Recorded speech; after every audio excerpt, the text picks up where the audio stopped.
সকালে সব কাজকর্ম সেরে ঝটপট করে রেডি হয়ে নিলাম। আজকে 22শে মার্চ রবিবার, বরপটা রোডে ফেসবুক মিটআপ আছে, তো সেখানে আমি যাব।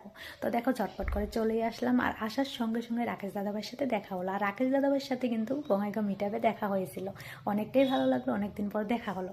তারপর দেখি সৌরভ দাদাভাইয়ের সাথেও দেখা হলো। আর সৌরভ দাদাভাই অনেকটাই ব্যস্ত ছিল সবার সাথে পি করতে। তো তারপর আমি সোজা চলে গেলাম আমার আইডি কার্ড নিতে। আইডি কার্ড না নিলে তো ভিতরে ঢুকতে দিবে না। তো তারপর নিয়ে কিন্তু আমি সোজা চলে গেলাম হলে। আর সেখানে গিয়ে দেখি অনেক লোকজন আসছে। তো আমি ভাবতেই পারি নাই যে সবাই এত তাড়াতাড়ি আসছে। তো আমি দেখলাম যে না, আমারই আসতে লেট হয়ে গেছে, যেহেতু আমি চলন্তপাড়ার থেকে রোডে আসছি, অনেকটা সময় লেগে গেছে। তো তারপর আসার সঙ্গে সঙ্গে দেখি আমাদের চলন্তপাড়ায় এক দিদিভাই থাকতো। তো সেই দিদিভাই কিন্তু এখন এই বরপেটা রোডেই থাকে। তো তার সাথে দেখা হলো।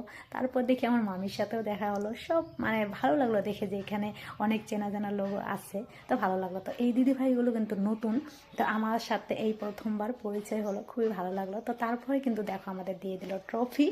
আর ট্রফিটা নিয়ে সোজা চলে আসলাম খেতে। আর খাওয়া দাওয়া তো অনেকই ভালো করেছে, যতটুকু করেছে অনেক সুন্দর আইটেম করেছে, অনেক ভালো লেগেছে আমার।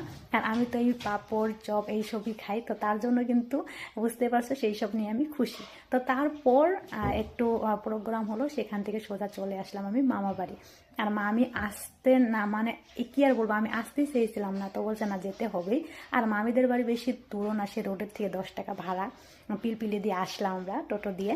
তো দিদাকে দেখে খুবই ভালো লাগলো। আর আমার দিদার কিন্তু এটা বোন, দিদারা 6 বোন। আর ছোটোবেলায় দিদার সাথে আমি অনেক আসতাম। আমাদের পিসিরাও কিন্তু 7 বোন। তো এই দিদারাও 7 বোন না 6 বোন মনে নেই আমার তো একটা, কিন্তু আমাদের পিসিরা 7 বোন।